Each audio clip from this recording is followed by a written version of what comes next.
নমস্কার, আমি কৃষ্ণগড় লোকসভা কেন্দ্রের সাংসদ এবং কৃষ্ণগড় অর্গানাইজেশনাল ডিস্ট্রিক্টের সাংগঠনিক সভানেত্রী মহুয়া মৈত্র বলছি। আমি কৃষ্ণনগরে বিপিসি টেকের বাইরে যেখানে কাউন্টিং হচ্ছে আপনারা দেখতে পাচ্ছেন, আমরা সবাই জয় বাংলা, আমরা সবাই রয়েছি। আমি সবার কাছে একটা প্রশ্ন আমি তুলতে চাই ইসিআই এর কাছে, যে আপনারা এই খেলা করছেন না, আপনারা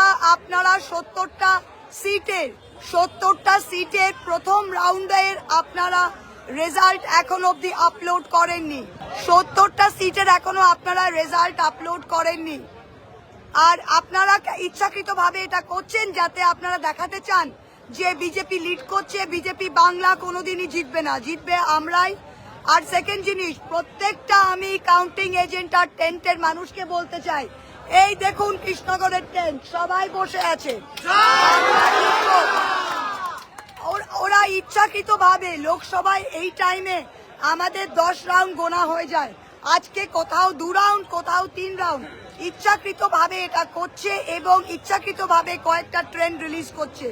সকল তৃণমূল কংগ্রেসকে বলছি, আপনারা নিজের জায়গায় টেন্টে কাউন্টিং হলে একদম বসে থাকুন। এই সরকার আমরা করছি, মমতা ব্যানার্জি জিতছে।